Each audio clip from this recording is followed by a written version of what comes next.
you know the drill. Questions in the chat or raise your hand. I'll try to keep an eye on the screen. Janet will help me. So I don't have a particular topic today. There's so many different news. And also we skipped the last week. So I want us to catch up on the news. I also want to address the concern about shift from to unmasking, so not masking, and also discuss a little bit more about upcoming or the information about the boosters, and also to discuss what are we going to do for the summer travel. So that's my agenda for today, for the 25 minutes that I'm going to take, plus questions, whatever. Point number one, you've all heard that last week, or was it a week before? Now I'm confused. I'm always confused on those precise dates. The mandate on using masks on airplane, buses, and trains have been lifted. And so you're going to see, if you are to travel in upcoming weeks and months, you will be seeing people not masking on the planes, etc. Now, there is no mandate that prohibits you from wearing the mask. So wear the mask, period. Nothing has changed. The fact that they removed the mandate was based on the action by a particular judge, not on any change in the data. Masks do work, especially if you can stick around wearing N95 on the flight. That definitely would be my preference. Okay, so yes, the risk of travel because of that going to go up. It would be way better if everybody masked, but because they're not, what will end up happening? When you wear the mask, you're protecting yourself, but if both people, you and the person who's exposing you, wear the mask, you have a further protection. So you're losing that part of protection, but you're not losing the ones that when you put the mask on yourself. You know, I don't really necessarily agree with some of the statements that the Omicron is continuously getting milder. There has been some discussion on a high up level because we are seeing continuous decrease in mortality despite increase in hospitalizations and despite of increase in total number of cases, at least in our area in the past 2 or 3 weeks. We are not seeing increase in mortality. Now, that could be confounded by several things. So first of all, we know that there's always a lag in data, right? So if the cases begin to rise 2 weeks ago, mortality may not start increasing for several weeks later. So we may be missing that. Number one. Number two, we do know that Omicron is mild. And so it's expected that mortality is going to continue to drop, even if you have a somewhat of a slow uptick in total cases. So now, what does it mean for all of us? Well, you know, we do think that Omicron produces less long COVID, but it doesn't produce no long COVID. This is important. So we still need to try to the default of not getting sick if you can avoid it. So that is important. And with that, basically what I'm trying to say, yes, there's less long COVID symptoms, but unfortunately it's not zero. And unfortunately, there is another potential problem here. We're seeing a slight but continuous increase in second or even third COVID infection. There's even a belief now, and it's not very well yet supported by evidence, but I think there is some evidence, that those people who had COVID once are at the higher risk of having it second time, no matter how many vaccines they had. This is probably true only for Omicron. We did not see this before with other strains. Is this going to stay true come later, say fall or winter? We don't know. But it is sort of concerning because there's something about individuals who have picked it up after vaccination that potentially increasing the risk of having it again and again. Unfortunately, we're not going to know for a while why is that a case. Is there a genetic component? Is there some other particularities of risk? I don't know if we know. There probably is individual variations of virus being able to attach itself better in those people who are at higher risk of having it repeated. And, you know, at least what we know for sure is that when you're in a group with people, right, only some, and you're exposed to one individual, only some people going to get infected, not everybody. And so the data is that the percent of those who get infected, unfortunately, does not necessarily fully depends on the vaccination. As you know, vaccines, all of the current vaccines do not protect against transmission.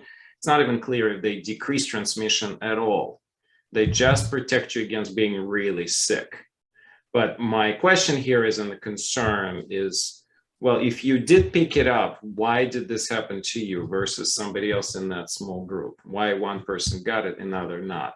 And the answer to that is most likely it has to do with the way the receptors on the surface of your mucosal cells, mouth, lungs, they're more likely for the virus to attach in that person who got sick. I'm going to pause and check the questions. Okay. Yeah, that's a great question, Al. So I actually don't think that the healthy people should be taking Paxlovid. I have not seen any data to say that if you took Paxlovid, that somehow you're dramatically cutting risk of you're cutting risk of long COVID. I think if you, especially if you've been vaccinated and you're, let's say, less than 50, or, well, that cutoff age is a little hard to put it precisely. And, you know, the CDC recommendation is for those patients not to take Paxlovid. The Paxlovid is to be reserved only for those people at the higher risk for complications. And I agree with that. I think it's always a balance between the side effects of a pill and the chances of benefit. And also here, you also have an issue of access. So this is still, it's getting better. I have more and more patients. And by the way, we're seeing a pretty significant uptick. Like in the last 2 weeks, I've had at least 6 or 7 patients contact me with either they getting sick or their relatives are getting sick. So it's definitely more than the weeks prior. And so, but people tend to get Paxlovid a little bit easier. So it looks like it's now more and more pharmacists, which is good. But that doesn't change my answer to the Al's question. All right, should we get second booster as soon as eligible? Okay, senior citizen here. So Anne, I guess you were not here 2 weeks ago. We talked about this, but I'm gonna have the same discussion again because I think it's important.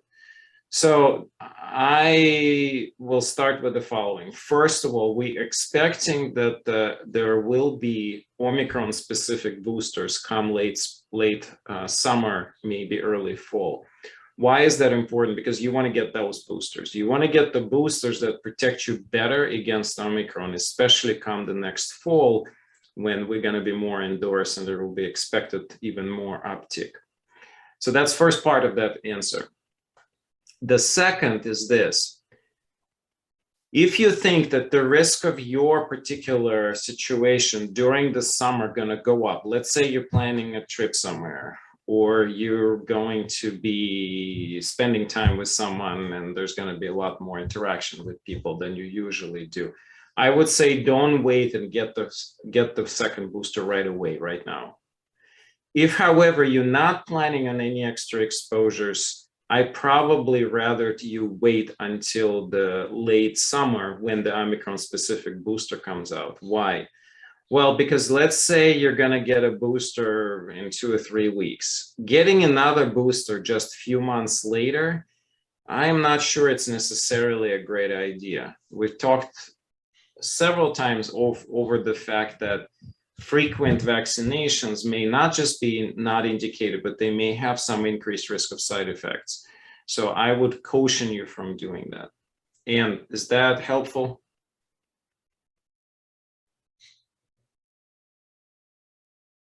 I hope it is.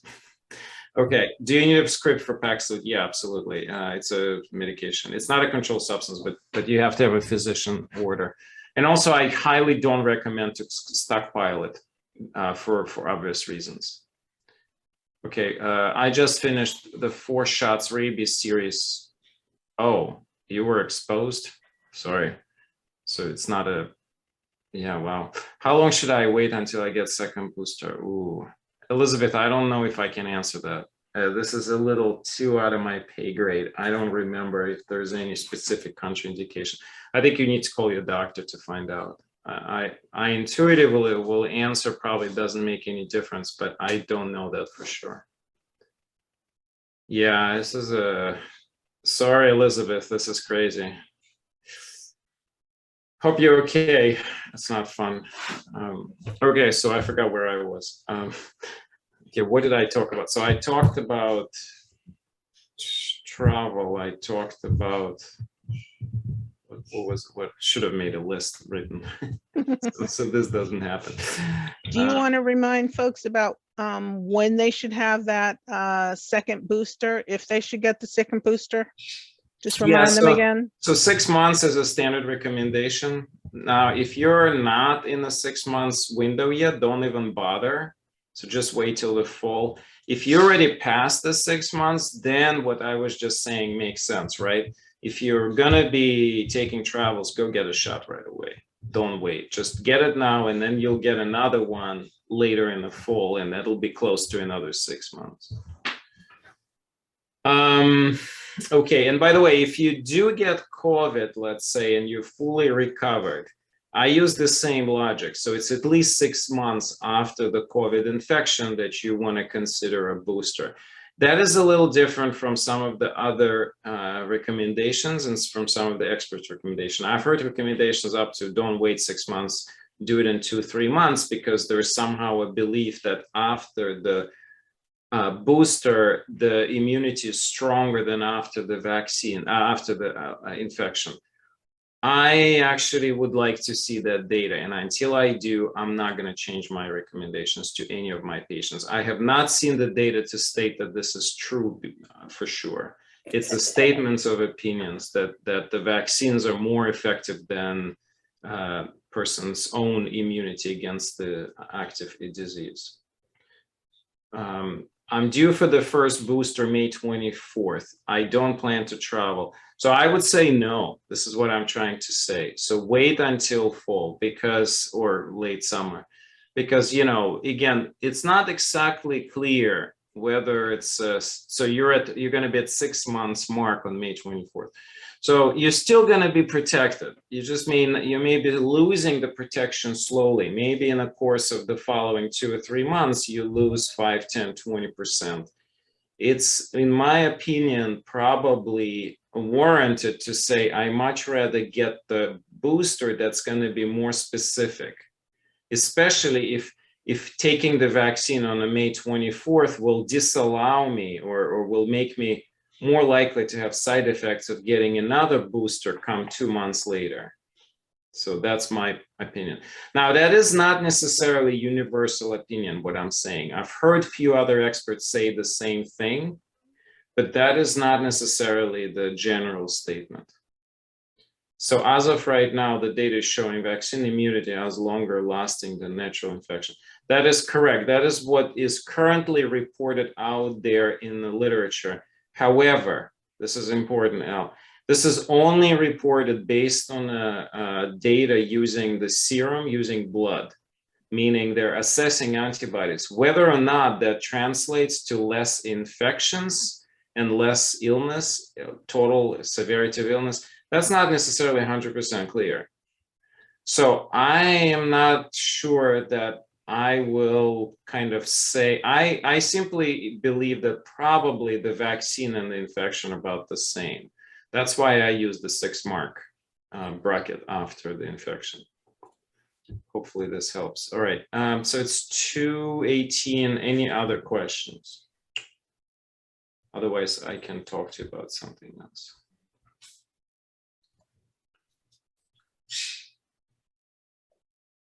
Okay, let's talk about, oh, there is a question. A nurse I asked about second booster said I should get an antibody level test. Okay, that's a good question.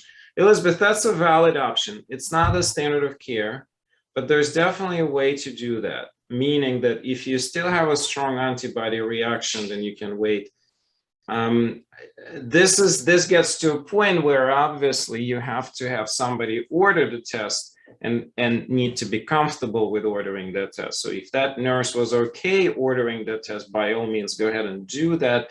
That may help you further. But again, as I said, this is not necessarily a standard of care, but I do sometimes, if I'm having a discussion with the patient, sometimes we do that. So, because it can indeed help you to risk stratify. All right. So there is no news on Paxlovid in terms of the efficacy and side effects. At this point, about half a dozen of my patients took it. Nobody had any problems, but of course that's a small sample, so I'm not sure that I can say anything beyond what you all already know. Okay, and then the last point I wanted to chat for a couple of minutes, and while you guys coming up with more questions, is what am I prediction and what am I expecting for the summer and the fall? So I'm expecting that we're actually going to continue to see a mild uptick in cases. And there's two reasons for that. So one, we are not able to arrest the spread by the current boosters or current vaccinations, right? So the boosters and vaccines don't seem to work for that. That's one. They did work against prior strains, but not against Omicron. Two is, as I already said earlier, the mask mandates are universally lifting. I see a lot of COVID fatigue, COVID protection fatigue, a lot more people out there. Even I myself often realize that I forget to put the mask in certain situations, or it's expected. We're all humans. We've been at it for a long time now, right? It's a level of, I want to live my life. I forgot the mask. Oh, well, this is going to start happening. Now, what does that mean? Well, what it means is that, yes, we're going to see more cases. I expect us that we're still not going to see uptick in mortality and severity. That's a good news. So my anticipation is we're going to have a spike, a major spike in the fall, sometime in the late fall, not early fall. But by that time, we're going to hope that the Omicron specific booster is going to change trajectory of that another spike.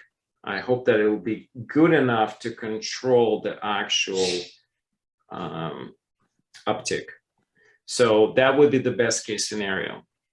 Now, there's of course no guarantee that when they do design the booster to be more specific to Omicron, that it's going to work, because the virus keeps mutating. So there is a chance that it'll mutate again.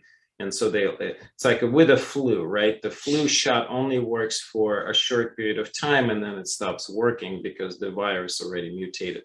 We're going to potentially see exactly the same problem here. So that's all I have. So let's go back to questions and address those. For people who are due soon for boosters, why not get boosters when due, but getting it for the vaccine you did not have? For people who are due for boosters, why not get booster when due, but getting it for vaccine you didn't? Oh, so you're asking why to cross over? Cecile, is that the question?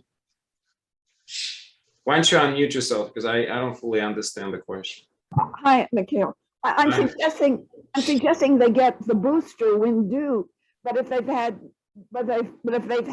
two Pfizer shots, get a Moderna booster. Right. Well, that's a current.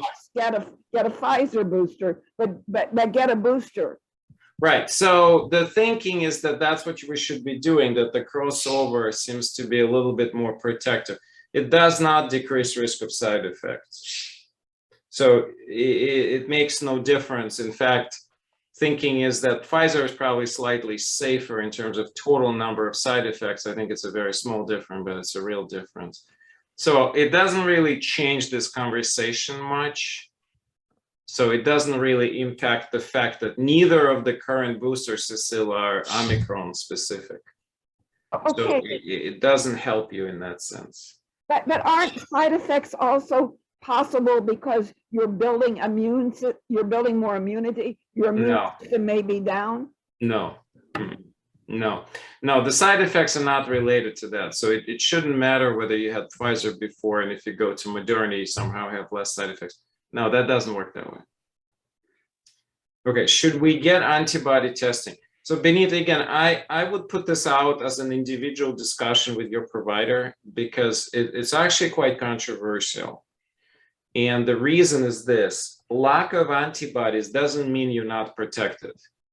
The antibodies are good only if the test comes back positive. But if the test comes back negative and you had your shots, doesn't necessarily mean you're not protective. So the tests have problems built into them. That's why I'm not sure that like doing everybody testing, it's going to confuse, they're going to produce a lot of confusion. What I'm afraid is that they're going to push a lot of people who don't need boosters to go get boosters. It's helpful when you're trying to sort of, you're on a verge and you're making some decisions. Let's say you're not traveling and you're going to follow what I'm recommending to move your shot later in toward the fall. If you get a boost, if you check your blood work and you're noticing you have antibodies, that may help you to say, okay, what he's saying I'm okay with. Versus if it doesn't, you may want to go get a booster now. You can think of it that way. But unfortunately, doing it for everybody, just, you know, it's just, it doesn't make sense. It's going to be too complicated to interpret this data correctly. So exactly, so that's what Elle is saying, that antibody testing is just not as reliable as we hope. You know, that's what it is. Have we reached herd immunity? We'll never reach herd immunity unless something changes. The reason for that, I think, by now is pretty clear, right? So it appears that people can get reinfected over and over again. And if you are quote unquote immune, meaning you had booster, it doesn't mean you're not going to get infected. You're just going to get infected with the mild symptoms or no symptoms at all. So when that happens, you cannot reach herd. Herd immunity is reached when you're shot or when the disease itself blocks the reinfection completely. The Omicron put the end on that hope completely. Now, will some future shifts occur? Meaning, will we see a situation where virus will mutate again and then will be, let's say, more virulent, but not as contagious, and will stop spread? I don't know, but we can't assume that. I actually think it's going to be the opposite. I think we're going to see continuous Omicron-like situation where virus will keep circulating. And by the way, those of you who've been listening to this from the beginning, this is what I said 2 years ago. I don't know if you guys remember. I said that we will end up with a flu-like scenario going forward, and we'll live with this forever. We're just going to have another viral illness to deal with for the rest of our lives and our upcoming generations. So, okay, where do you recommend masking now? So, well, when you travel, when you're exposed to people you don't know, when you in the indoor situations where you can't control the environment, meaning you don't know who's going to walk in. So yeah, that's where I would do it. I would not use masks at all outside, even in the pretty large gatherings, unless you're packed as sardines on a rally or a concert or something. But if you're just walking outside in the park in a busy day, and even if there are people not that far away from you, within, say, even 10 feet, I would not mask. I think the risk of that is now so small. Because remember, also, you have to assume that people who are really sick, they're not stupid. They're going to be at home isolating. Obviously, if you see somebody coughing, hacking, and you're like, well, walk away or put the mask on. Well, then I think that's a self-explanatory. All right, let's do this. No more questions, okay? So I'm going to finish up with all the couple of questions that are left, and then we'll pass on to Nancy. Sounds good? So we'll be right at 2:30 then. Okay. Since April 15th, no masks already happening in DC. Thyre are rare on the metro and on 2 events I have attended, one and a movie. Yep, thanks, so that's exactly right. Yeah, so, you know, I think it's the factors are that the mandates were lifted and also people are tired out. So again, doesn't mean you don't need to be masking. Please masking if you feel like the situation is risky. So seems like we keep chasing the virus. I would say the virus is chasing us. Still hopeful we'll have a uniform vaccine soon. All right, you want to hear my real true of what I'm really worried about, what that keeps me up at night? I don't think they're gonna get that vaccine right. We will not catch up. I've seen this catching up with the flu, and we never catching up. And with time, we're getting worse, because just like other direct methods like antibiotics, it's really hard to win this war when something is continuously getting mutated.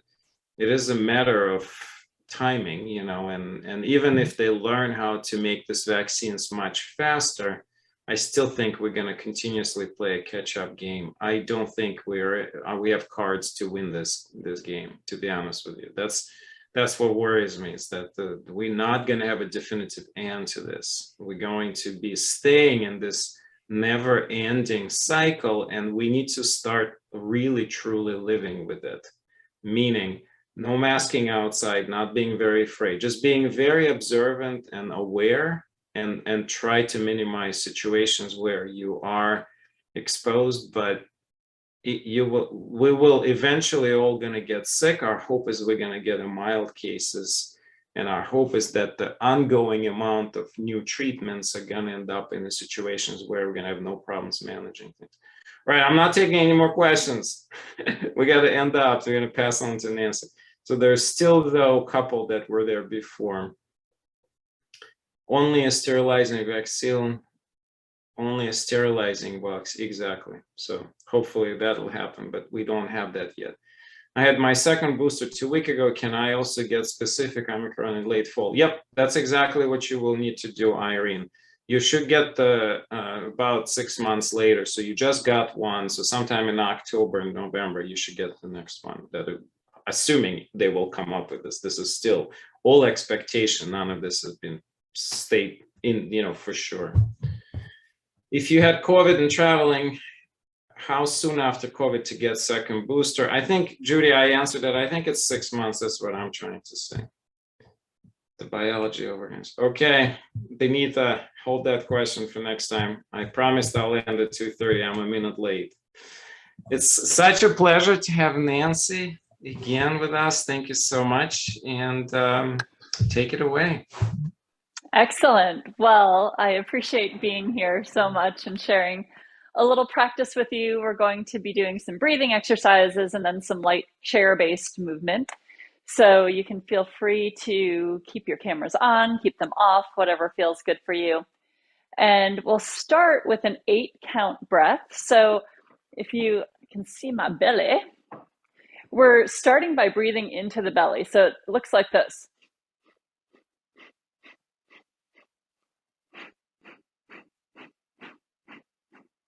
I don't know if you can see the difference, but we're starting by breathing into the belly, then going into the lower lungs, and then going into the upper lungs. So it's like little sips of air through the nose. And then when we breathe out, we exhale through the upper chest first, mid chest, lower chest, and really squeeze all of that air out when you go down. Okay, so let's get started. We'll do this for just a couple minutes. If this is really uncomfortable for you and you don't want to do the sipping, just do slow breaths in and slow breaths out. But you'll hear me doing the sipping. So you can close your eyes. You can just put your feet on the floor and have your hands on your lap. And then let's get started.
One more round.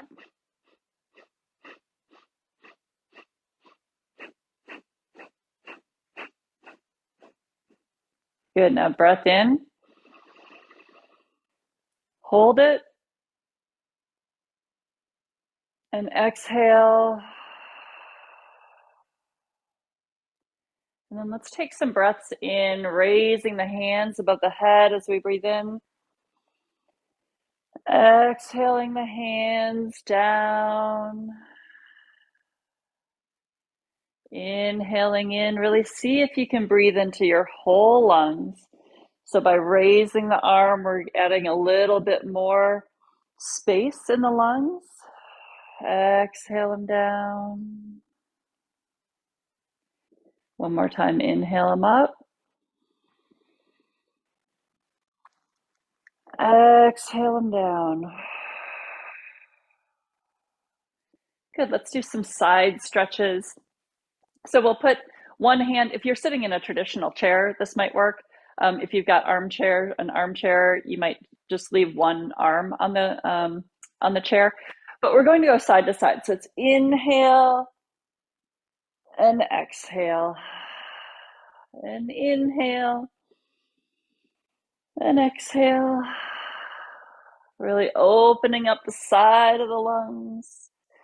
And you're flat, so it's like your body is between two walls.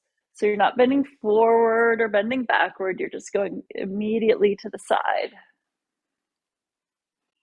And really reach up with that arm, try to reach toward the ceiling. And pair the breath with the movement. Let's do one more on each side. Maybe you can feel yourself getting taller here. Good, and then do a forward fold. So just bend over the legs, so you're just hanging there. The neck is soft. You can nod the head yes. You can shake the head no. And maybe you'll feel a little release in the lower back if you're bending over. You can wrap your arms around the backs of your legs. And just take deep breaths here.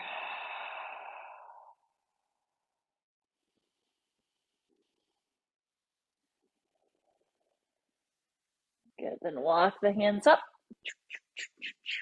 If this is accessible to you, bring one leg over the other. And with a straight back, we'll lean forward. You may not get very far. Lean forward into that thigh. So you'll probably feel a little bit of a stretch or a big stretch through the buttocks, that outer part of the thigh. So remember, we're not curving like this. We're going straight with the back. The chin is tucked just a little bit. And you can do some nice gentle movements up and down here to start feeling into where the edge is. Don't overdo it. Be gentle and kind to yourself, but you want to feel a little bit of a stretch. Good, let's bring that leg down and bring the other leg up. Be flexing the foot when you do this movement. That protects the knee a little bit. If you've got any hip or knee issues and you don't want to be doing this, you can just bend over and breathe into that lower back. This is good for releasing tension all along the lower back and the hip.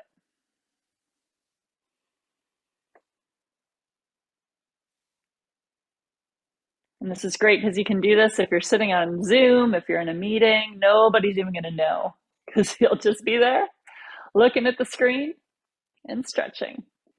Good, good, good. Now come with both feet on the ground. Now that we've gotten some of our lower body stretched out, we're going to stretch our upper body out. So you want to sit toward the front of your chair.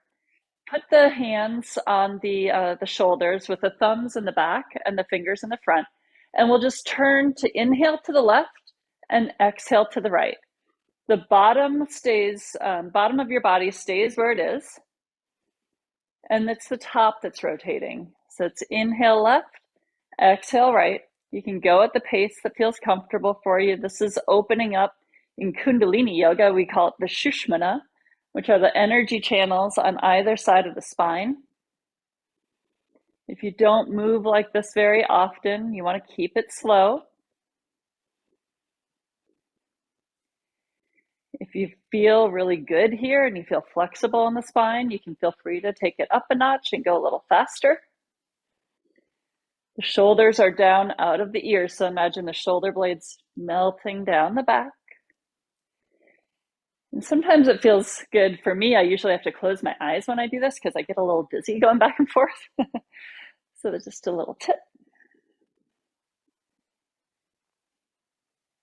Very nice. Okay, and bring those down. Let's do some shoulder rolls back. And you can imagine as the shoulders are rolling back, you're just rolling off any tension. And take a breath in as the shoulders come up, and then as they go down, let it go.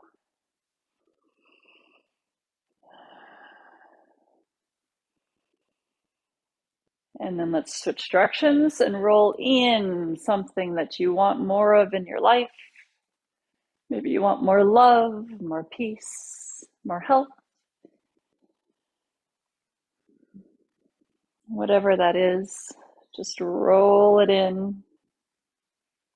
Bring it in toward you. Then let's do some alternate shoulder shrugs. So you're kind of doing a little dance in your chair. If it works for you, you take a breath in as the left shoulder comes up and a breath out as the right shoulder comes up. So you almost sound like a little piston.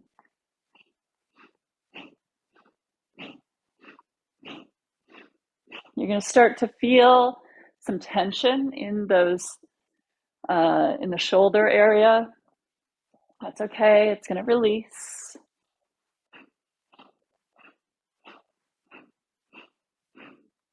Good. Now let's do them together. Inhale up, exhale down. Inhale up, exhale down. It's like giving yourself a little self-massage. Just like a massage kind of hurts sometimes when you get it. And then after you're like, whoo, that feels so good. That's what we're doing here.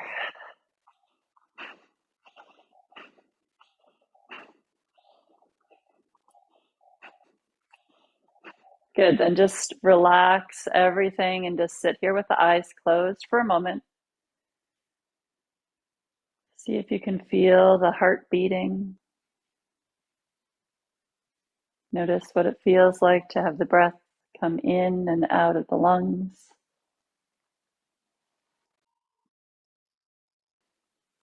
Intentionally allow the shoulders to relax.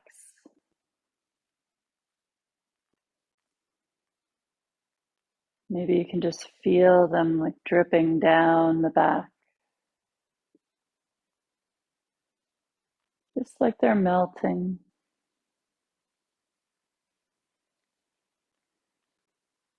Sitting tall, stretching the crown of the head toward the ceiling, firmly rooted in the sit bones. And you can blink the eyes open. We're going to interlace the fingers and take a breath in. The arms come up above the head. Exhale them down. It's kind of like a little wood chopper. Now in this one, we're not moving the back. We're not doing this. We're keeping the back straight and all of the movement is in the arms. When you bring the arms up, bring them all the way up. So you're really stretching into the arms. Try to keep the arms as straight as you can keep them.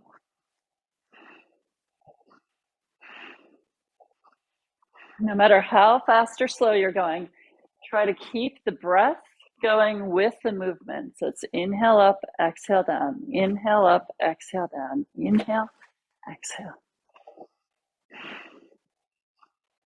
Good, then take a breath in and bring the arms up. Hold that breath, stretch everything up. Imagine getting really, really, really tall.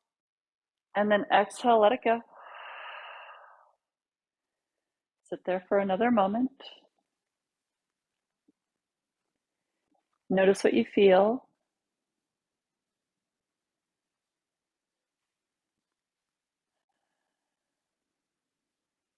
Become very aware of your body, your breath. Maybe you can even start to feel the vibrations of your body. We're all made up of atoms. We vibrate with the energy of the universe.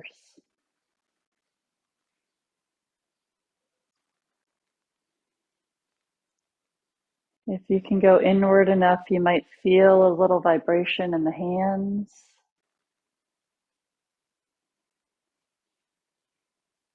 Maybe in the feet, some tingling.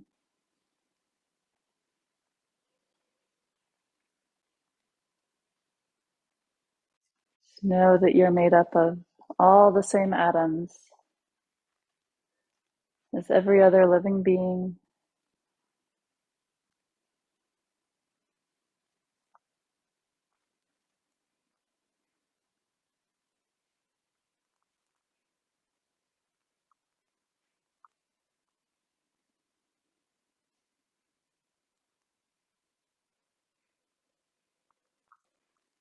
Good, you can blink the eyes open. We'll just open up the chest here for a moment. So bring the hands to the lower back. And we're doing something called camel in yoga. So you want the elbows to come as close together as they can. And you're lifting the spine up. And then if you can, you're tilting the upper spine back. So it's really more about shining the heart forward than it is about leaning back. If it feels better, the neck can be in line with the spine, with the chin tucked, or you can lean it back and open the throat. Deep breaths here, in and out, shining the heart. Remembering that we don't always have to lead with our brains.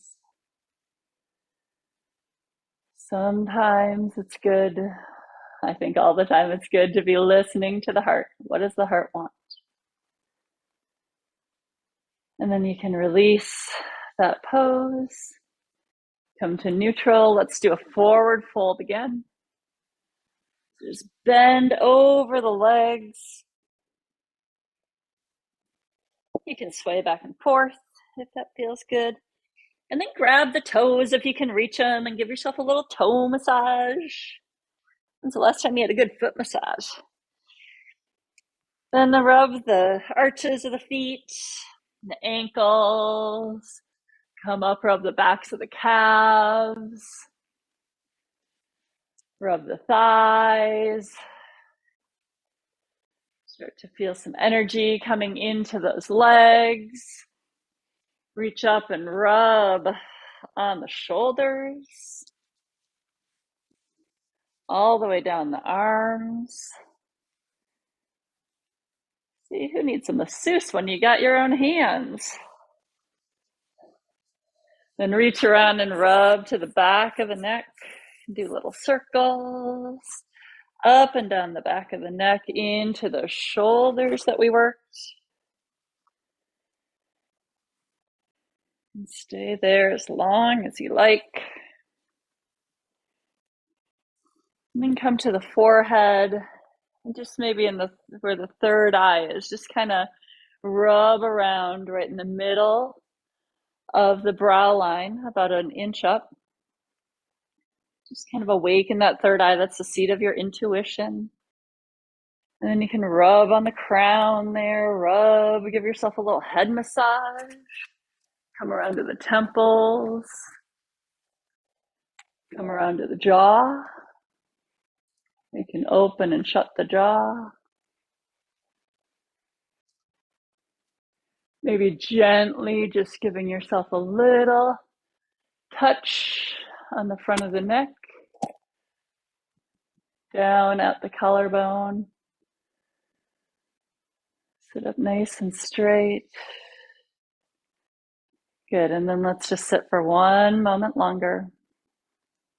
Take a breath in. Let it go.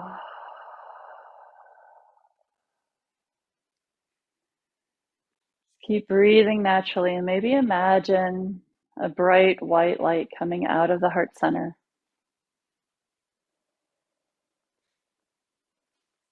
And as you take your breaths in, the light gets bigger.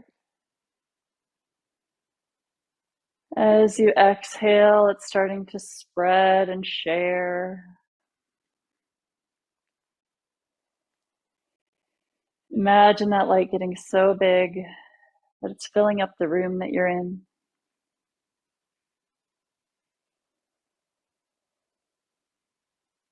See if you can imagine a vibrating energy to that light.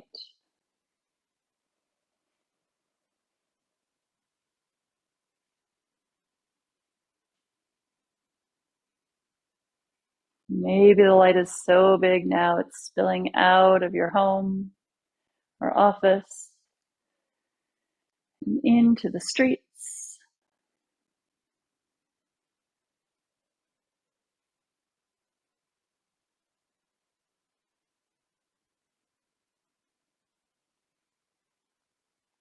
And sharing joy, peace, love with the people, the animals, the trees, the grass, the ants, the worms. Sharing your light with everyone, everything.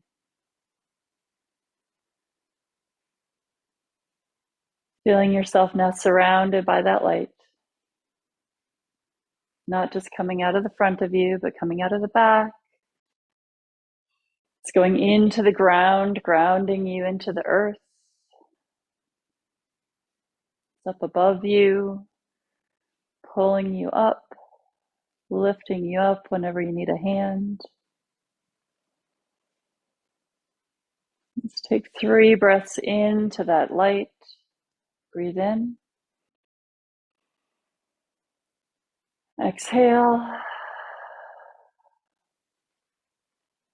Another breath in. Let it go. One more deep inhale. And release. And when you're ready, you can blink your eyes open. And hopefully now you feel a little bit more flexible, open, ready for the day, ready to connect with whoever you get to connect with yet next. And thank you. Thank you for joining me in that. I felt a lot of light coming through the computer to me as well. So I appreciate it.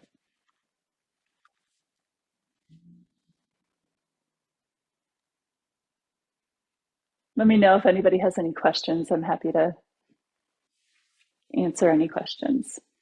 Some of those moves were Kundalini moves. So Kundalini yoga is a different form of yoga, and it layers breath, movement, mantra, chanting, and so it's known as a really powerful form of yoga.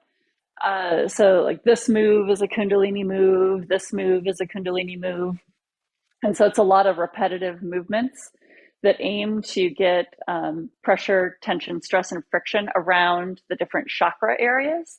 And then when we stop doing the movement, the energy releases and it's able to flow more smoothly through the system. So you've experienced a little bit of Kundalini and a little bit of just regular stretching and breathing and mindfulness. Nancy, thank you so much. I think I can say that we all really enjoyed that, and we appreciate you sharing it with us. On that note, I'm going to wish everyone a wonderful weekend. Get out there. The sun is glorious, and we'll see you next week. Bye-bye. Thanks, everybody.